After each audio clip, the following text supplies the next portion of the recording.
അയോഗ്യതകളും മാർഗനിർദ്ദേശങ്ങൾ പുറപ്പെടുവിക്കുന്നു. അതിനകത്തെ ക്ലോസ് നമ്പർ 13 ബാങ്കുകൾക്കോ സർവീസ് സഹകരണ സംഘങ്ങൾക്കോ നൽകാനുള്ള കുടിശ്ശിക സർക്കാരിനോ തദ്ദേശ സ്ഥാപനത്തിനോ നൽകുവാനുള്ള കുടിശ്ശികയെ കരുതാൻ കഴിയില്ല. ബാങ്കുകൾ KFC, KSFE മുതലായവയ്ക്ക് കൊടുക്കാനുള്ള കുടിശ്ശിക റവന്യൂ റിക്കവറി വഴിയാണ് നടത്തുന്നതെങ്കിൽ കൂടിയും അത് കുടിശ്ശികയായി പരിഗണിക്കേണ്ടതില്ല. അതായത് കേരള ബാങ്കിനേക്കാൾ കൂടുതൽ സംസ്ഥാന സർക്കാരിന് നേരിട്ട് നിയന്ത്രണമുള്ള KSFE-യിലെ പിന്നെ നമ്മുടെ ലയബിലിറ്റി പോലും ഫിനാൻഷ്യൽ ലയബിലിറ്റി പോലും ഇതിൽ അയോഗ്യതയായി നിർദ്ദേശിക്കാൻ കഴിയില്ല. ഇനി വക്കീല് വേറെ ഏതെങ്കിലുമൊക്കെ ചട്ടം പറയുന്നുണ്ടെങ്കിൽ ആ നിയമം പറയുന്നുണ്ടെങ്കിൽ ആ നിയമം വാദവും പ്രതിവാദവും ആകേണ്ട സ്ഥലത്തിന്റെ പേര് കോടതി എന്നാണ്. നിങ്ങൾ ജഡ്ജിമാരല്ല, നിങ്ങൾ ഇലക്ഷൻ കമ്മീഷൻ ഉദ്യോഗസ്ഥന്മാരാണ്.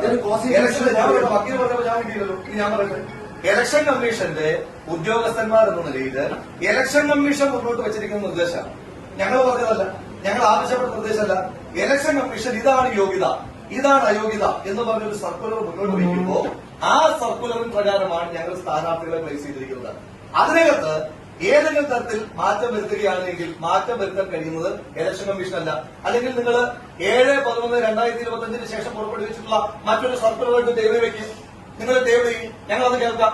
നിങ്ങൾ ഇലക്ഷൻ കമ്മീഷൻ ഉദ്യോഗസ്ഥർ നിലയിൽ നിങ്ങൾ 7/11/2025 നിങ്ങൾ പുറത്തിറക്കിയ സർക്കുലർ അത് സ്റ്റാൻഡ് ബൈ ആയി നിലനിൽക്കെ മറ്റൊരു സർക്കുലറും വന്നിട്ടില്ല എന്നിരിക്കെ മറ്റെന്തെങ്കിലും ചർച്ച ചെയ്തെങ്കിൽ അതിനകത്ത് യാതൊരു തരത്തിലും തീർപ്പ് കൽപ്പിക്കാൻ ഇലക്ഷൻ കമ്മീഷൻ നിയോഗിച്ചിരിക്കുന്ന ഉത്തരവാദിത്തപ്പെട്ട സ്ക്രൂട്ടിനിക്ക് ഉത്തരവാദിത്തപ്പെട്ട ഭരണാധികാരികൾ നിലയിൽ നിങ്ങൾക്ക് അവകാശമില്ല.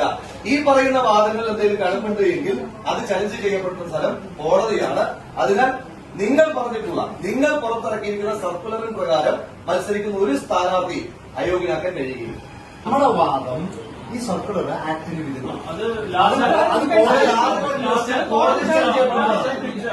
ഇലക്ഷൻ കമ്മീഷൻ ഉത്തരവിറക്കിയത് is not on our any sort of compulsion. ഞങ്ങളുടെ കമ്പൽഷനിലല്ല ഇലക്ഷൻ കമ്മീഷൻ സർക്കുലർ ഇറക്കിയത്. ഇനി ഇലക്ഷൻ കമ്മീഷന്റെ സർക്കുലർ അതില്ലായിരുന്നെങ്കിൽ we were having an opportunity to place one another candidate. അതല്ലെങ്കിൽ ഈ കാൻഡിഡേറ്റിന് തന്നെ എന്ത് ചെയ്യാമായിരുന്നു, റവന്യൂ റിക്കവറി ഒഴിവാക്കാനുള്ള സാഹചര്യം ഉണ്ടാകുമായിരുന്നു. ഈ സർക്കുലർ വരുന്നത് എങ്ങനെയാ? ഈ സർക്കുലർ വരുന്നത് തന്നെ ഈ രാജ്യത്ത് ഇലക്ഷൻ കമ്മീഷന് കിട്ടിയിട്ടുള്ള നിരവധിയായ പരാതികളുടെ അടിസ്ഥാനത്തിലാണ് ഇലക്ഷൻ കമ്മീഷൻ സർക്കുലർ ഇറക്കിയിരിക്കുന്നത്.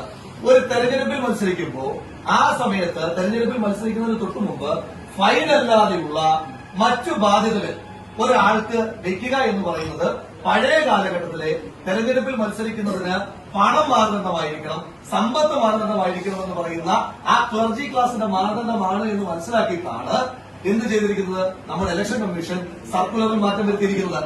അതല്ല പണമുള്ളവൻ മാത്രം മത്സരിച്ചാൽ മതി എന്നാണ് BJPയുടെ വാദം. ആയിക്കോട്ടെ,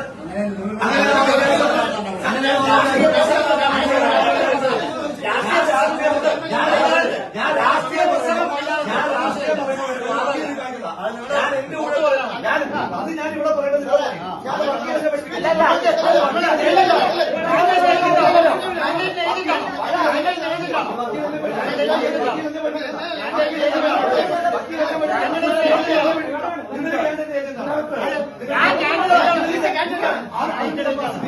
അതെന്ത് കപ്പാസിറ്റി